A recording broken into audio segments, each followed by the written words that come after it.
1992 की humid summer में अहमदाबाद के मणनगर नेबरहुड में एक मॉडस्ट 2 रूम घर के अंदर 55 ईयर्स के जगदीश पटेल ने अपनी वुडन डाइनिंग टेबल पर कड़क पेपर शेयर सर्टिफिकेट्स का ढेर फैला दिया। 32 ईयर्स से Jagdish Arvind mills textile plant में सुपरवाइजर के रूप में काम करने के लिए सुबह 5 बजे उठते थे।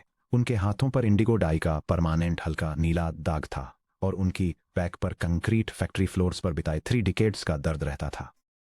जस्ट 2 मंथ्स पहले उनके रिटायरमेंट पर मिल ने उन्हें उनकी लाइफ की टोटल ग्रेच्युटी और प्रोविडेंट फंड एक्यूमुलेशन का 1,20,000 रुपीज का एक सिंगल लंप सम चेक सौंपा था। जगदीश के लिए वह पैसा 3 डिकेड्स की मिस्ड फैमिली हॉलीडेज, ध्यान से रिपेयर की गई सैंडल्स और फ्रूगल लिविंग का प्रतीक था। लेकिन उनके नेबर रमेश भाई, जो एक लोकल गुजराती ट्रेडिंग फर्म में मिड लेवल क्लर्क थे, उन्होंने उनसे कहा कि बैंक फिक्स्ड डिपॉजिट में पैसा रखना जिस पर 10% इंटरेस्ट मिल रहा हो, फाइनेंशियल इलिटरेसी का काम है।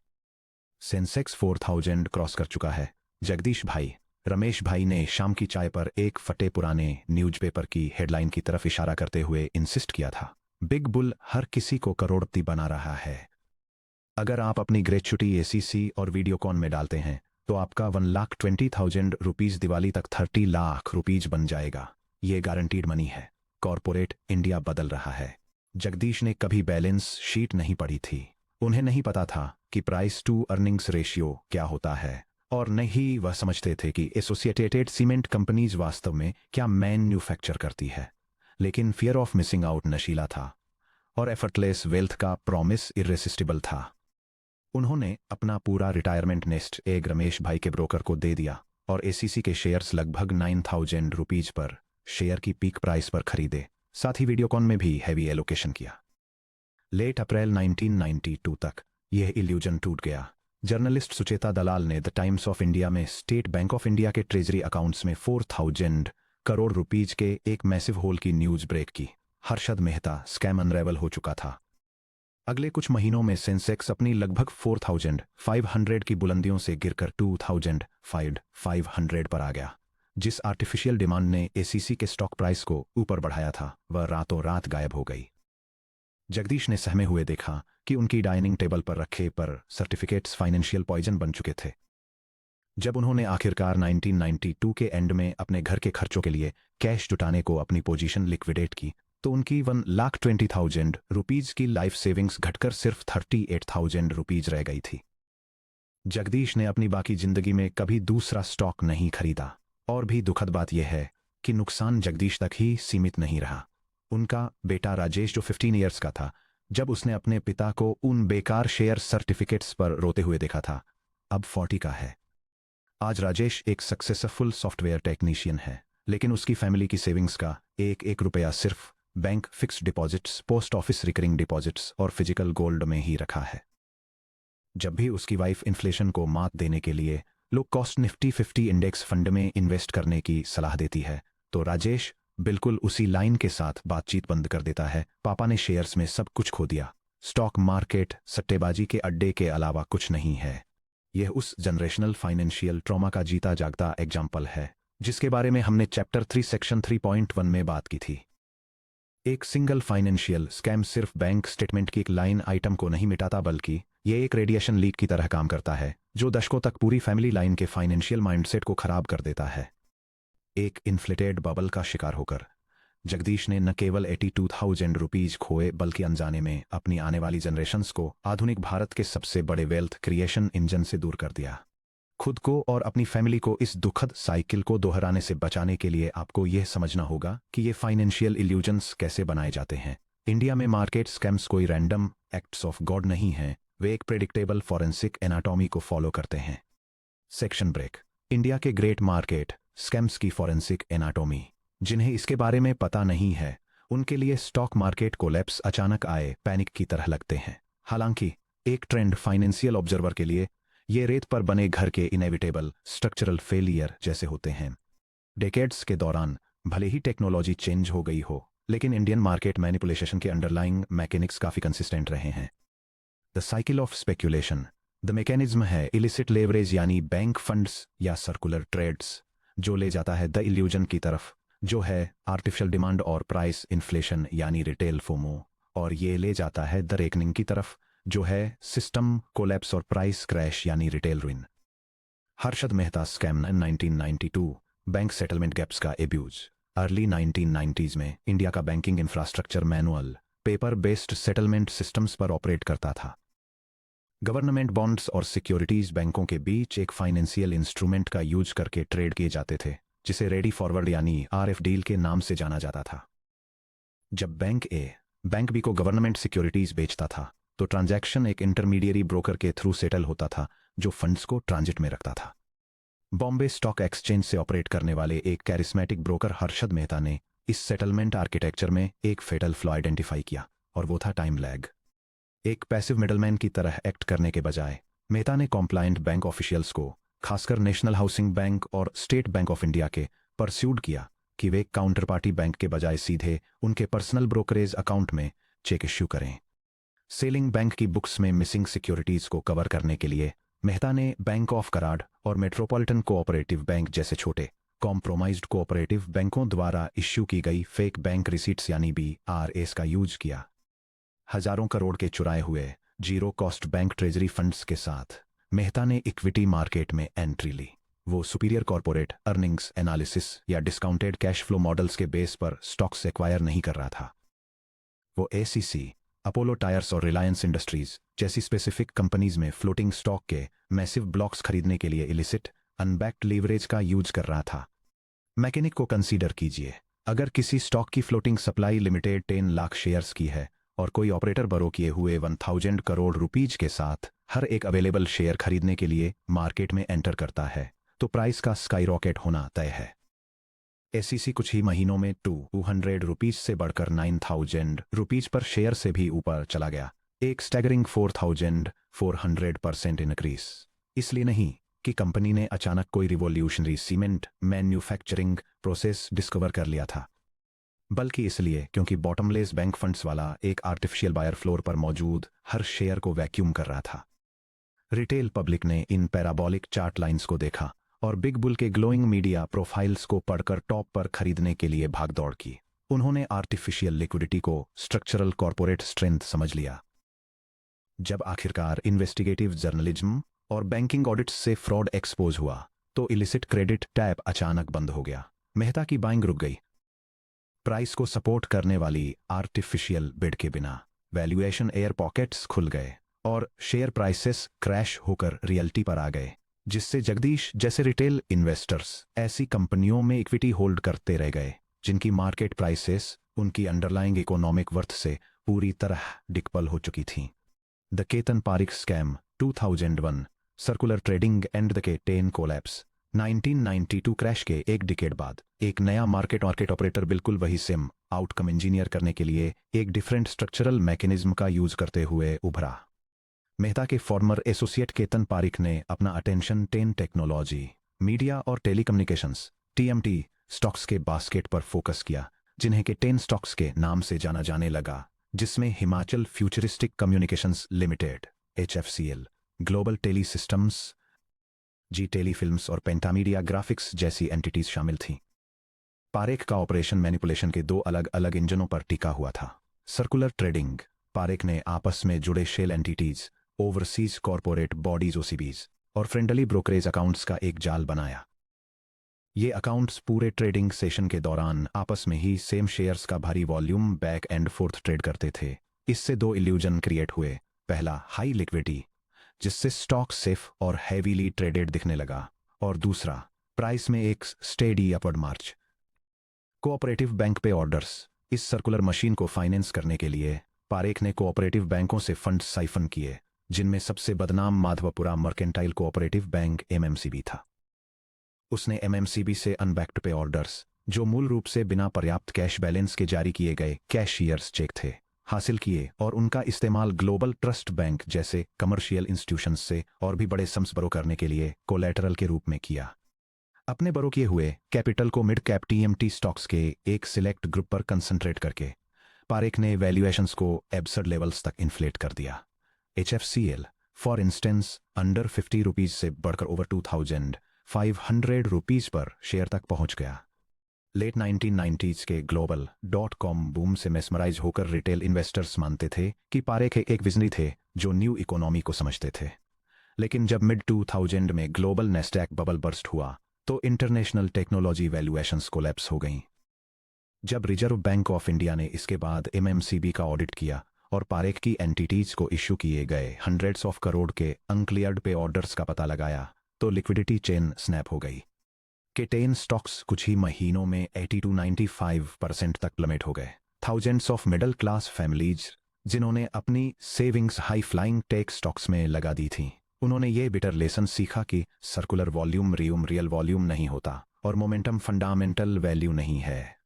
The modern era, Telegram channels, finfluencers और पंप एंड डंप नेटवर्क। एक मॉडर्न इन्वेस्टर के लिए 1992 या 2001 की तरफ इंटेलेक्चुअल सुपीरियरिटी की फीलिंग के साथ देखना बहुत आसान है।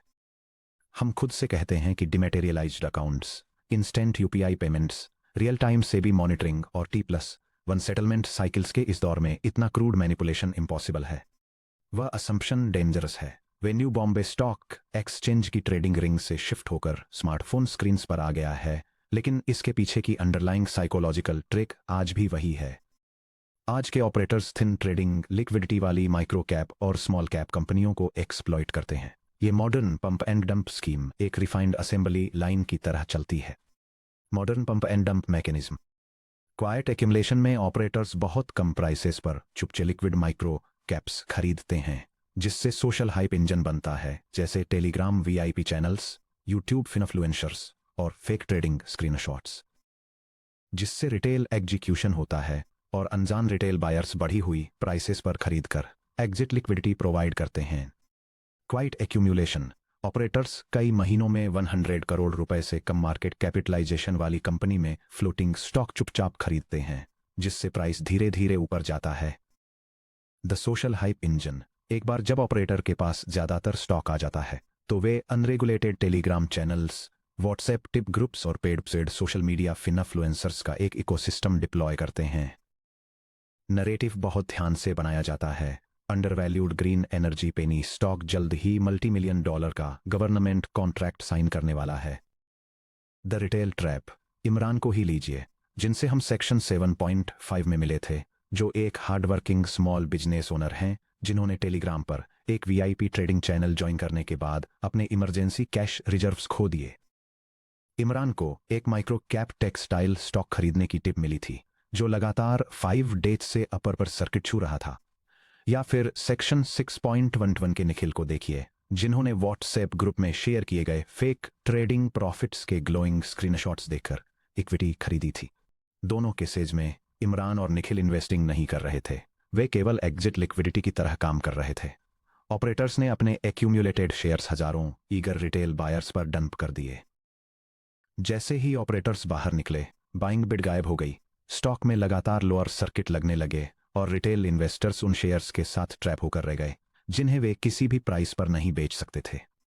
सेबी ने अवैध एडवाइजरी नेटवर्क्स को बैन करने, हेरफेर करने वाले फिनफ्लुएंसर्स के बैंक अकाउंट्स फ्रीज करने और पब्लिक वार्निंग्स जारी करने के लिए बार बार कदम उठाए हैं, लेकिन रेगुलेशन एक अम्ब्रेला की तरह है, कोई डोम नहीं।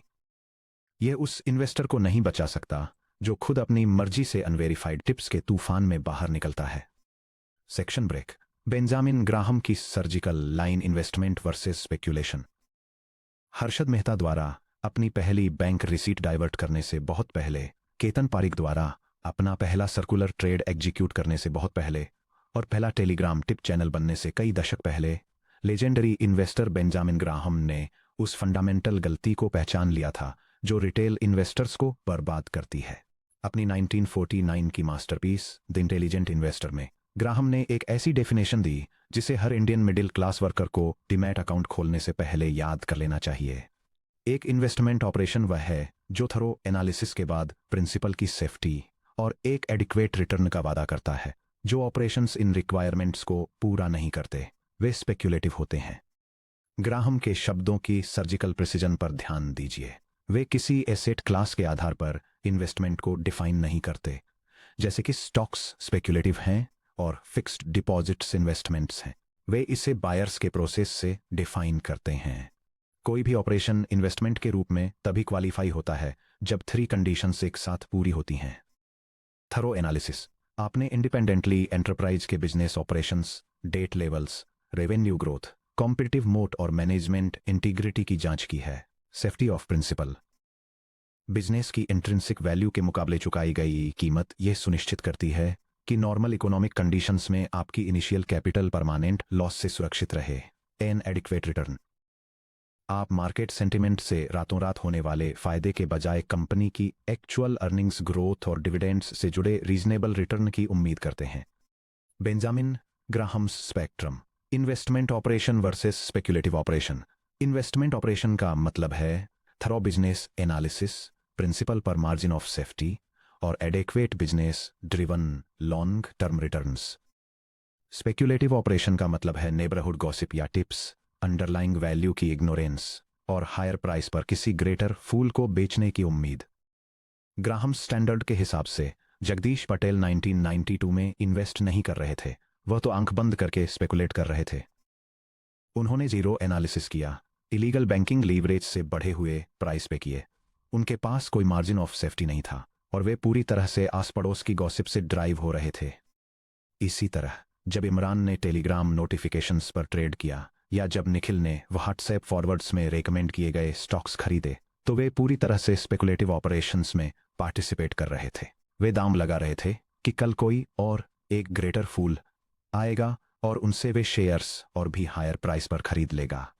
यह सीधे तौर पर उस एंशिएंट विजडम का वायलेशन करता है जिसकी चर्चा हमने चैप्टर 4 सेक्शन 4.4 में की थी, अपनी तिजोरी को नुकसान से बचाने का बेबीलोनियन प्रिंसिपल। वेल्थ बिल्ड करने का पहला रूल गेंस को मैक्सिमाइज करना नहीं है, बल्कि कैपिटल को प्रिजर्व करना है ताकि पावर ऑफ कंपाउंडिंग कभी जीरो पर रीसेट न हो। Section break, middle class Indians speculation trap में क्यों फंसते हैं। जगदीश, इमरान या निखिल जैसे विक्टिम्स को ग्रीडी कहकर ब्लेम करना आसान है, लेकिन वह एक्सप्लेनेशन लेजी भी है और क्रूअल भी। ये मार्केट स्कैम्स इसलिए सक्सेसफुल नहीं होते कि इंडियन मिडिल क्लास बहुत सीधा या नादान है, बल्कि उन दो स्ट्रक्चरल फेलियर्स की वजह से होते हैं जिन्हें चैप्टर 1 की कोर थीम में हाईलाइट किया गया है। Porous regulatory infrastructure, historically decades से इंडिया का फाइनेंशियल आर्किटेक्चर अपनी इकोनॉमिक एक्सपेंशन से पीछे रहा। 1992 में सेबी एक यंग इंस्टीट्यूशन था जिसके पास बैंकिंग ट्रांजैक्शंस को ऑडिट करने या सिस्टमिक ओवरसाइट्स करने के स्टैट्यूटरी पावर्स नहीं थे। इसने ऐसे स्ट्रक्चरल ब्लाइंड स्पॉट्स क्रिएट किए जिनका सोफिस्टिकेटेड ऑपरेटर्स फायदा उठा सकते थे। Systemic neglect of financial literacy, Indian education system लाखों यंग एडल्ट्स को प्रोजेक्टाइल की ट्रेजेक्टरी कैलकुलेट करना, ऑर्गेनिक केमिस्ट्री इक्वेशंस याद करना और कॉम्प्लेक्स इंग्लिश ग्रामर समझना सिखाता है। फिर भी ये बैलेंस शीट कैसे पढ़ें, इन्फ्लेशन कैसे समझें या फाइनेंशियल रिस्क को कैसे इवैल्यूएट करें, इस पर एक भी लेसन देने में फेल रहता है। जब एक middle class worker Arvind mills के जगदीश की तरह लंबी शिफ्टों में काम करके अपनी फिजिकल हेल्थ के बदले सैलरी पाने में 30 ईयर्स लगा देता है, तो उनके पास पैसे कमाने का बहुत जबरदस्त डिसिप्लिन होता है। लेकिन जब उन्हें अपनी लाइफ की सेविंग्स थमाई जाती हैं, तो उन्हें बिना किसी मैप या कंपास के एक ऐसे फाइनेंशियल एनवायरनमेंट में छोड़ दिया जाता है जो प्रेडेटरी मार्केटिंग, कॉम्प्लेक्स इंस्ट्रूमेंट्स और सोफिस्टिकेटेड ऑपरेटर्स से भरा होता है। जब फाइनेंशियल लिटरेसी गायब होती है तो गॉसिप उस खाली जगह को भर देती है। जब लोगों को ये नहीं पता होता कि किसी कंपनी की अर्निंग्स का इवैल्यूएशन कैसे करें, तो वे उसकी जगह प्राइस मोमेंटम का इवैल्यूएशन करते हैं। अगर कोई स्टॉक एक मंथ तक हर दिन ऊपर जाता है तो उनका अनट्रेंड माइंड यह कंक्लूड कर लेता है कि वह जरूर एक अच्छी कंपनी होगी। यह मार्केट मैनिपुलेशन का एक जानलेवा इल्यूजन है। इलीगल लेवरेज या पंप एंड डंप सिंडिकेट्स द्वारा बनाया गया price momentum real business performance से होने वाली प्राइस ग्रोथ की तरह ही दिखता है जब तक कि प्लग खींच न लिया जाए। Section break, the antidote, the balanced fortress bridging to asset allocation. जब 1992 में जगदीश पटेल ने अपनी सेविंग्स गंवा दी तो उनका रिएक्शन समझा जा सकता था, लेकिन उनका अल्टीमेट कंक्लूजन गलत था। उन्होंने मान लिया कि क्योंकि जो स्पेक्युलेटिव गेम उन्होंने खेला था वह डेंजरस था, इसलिए पूरा स्टॉक मार्केट एक कसीनो था जिसे हमेशा के लिए अवॉइड किया जाना चाहिए था। उनका रिस्पॉन्स एक एक्सट्रीम से दूसरे एक्सट्रीम पर स्विंग करने जैसा था, बिना एनालाइज किए हुए। हाई रिस्क इक्विटी स्पेक्युलेशन से लो यील्डिंग बैंक डिपॉजिट्स के जरिए रियल इन्फ्लेशन का पूरा एक्सपोजर ले लेना। मार्केट मैनिपुलेशन, फ्रॉड और वोलेटिलिटी के हमेशा बने रहने वाले डेंजर के लिए बेंजामिन ग्राहम का सॉल्यूशन इक्विटीज को पूरी तरह से अवॉइड करना नहीं था। ग्राहम ने रिकॉग्नाइज किया कि इन्फ्लेशन से होने वाली परचेजिंग पावर खामोश खामोश बर्बादी से आगे निकलने के लिए इक्विटीज एसेंशियल हैं। इसके बजाय ग्राहम ने एक फोर्ट्रेस आर्किटेक्चर की एडवोकेसी की, एक ऐसा पोर्टफोलियो जिसे इस तरह कंस्ट्रक्ट किया गया हो कि कोई भी एक मार्केट क्रैश, स्कैम या इकोनॉमिक डाउनटर्न आपकी फैमिली के सर्वाइवल को कभी थ्रेट न कर सके। ग्राहम ने इंसिस्ट किया था कि एक इन्वेस्टर को कभी भी पूरी तरह से इक्विटीज वाला पोर्टफोलियो नहीं रखना चाहिए, चाहे मार्केट कितना भी प्रॉमिसिंग क्यों न दिखे। इसके बजाय एक इन्वेस्टर का कैपिटल दो अलग इंजनों के बीच डिवाइड होना चाहिए। द ग्रोथ इंजन यानी इक्विटीज ध्यान से चुने गए, अच्छी तरह से एनालाइज किए गए कॉर्पोरेट इक्विटीज या ब्रॉड मार्केट इंडेक्स फंड्स जिन्हें लॉन्ग टर्म इकोनॉमिक एक्सपेंशन में पार्टिसिपेट करने के लिए डिजाइन किया गया है। द डिफेंसिव वॉल यानी फिक्स्ड इनकम और cash equivalents predictable high credit quality वाले फिक्स्ड इनकम एसेट्स की एक सॉलिड फाउंडेशन जो इक्विटी मार्केट की वोलाटिलिटी से अनटच्ड रहती है। आपके पोर्टफोलियो का ये फिक्स्ड इनकम वाला आधा हिस्सा अनग्लैमरस है, यह कभी आपको किसी डिनर पार्टी की टॉक नहीं बनाएगा और यह 3 महीनों में आपका पैसा कभी डबल नहीं करेगा, लेकिन यह एक बहुत इंपॉर्टेंट पर्पस सर्व करता है। यह आपको रात में चैन की नींद सोने देता है। यह इंश्योर करता है कि अगर कोई अनफॉर्सीन मार्केट शॉक आता है, चाहे वह 1992 का सिस्टमिक स्कैम हो, 2001 का टेक बबल बर्स्ट हो, 2020 का ग्लोबल पेंडेमिक हो या कोई modern pump and dump crash हो, तो आपको अपनी हाउस होल्ड नीड्स पूरी करने के लिए कभी भी अपने प्रोडक्टिव एसेट्स को बॉटम बैरल प्राइसेस पर बेचने के लिए मजबूर न होना पड़े। जैसे ही हम सेक्शन 8.6 में आगे बढ़ते हैं, हम एग्जामिन करेंगे कि इस अनग्लैमरस डिफेंसिव वॉल को कैसे बिल्ड करना है।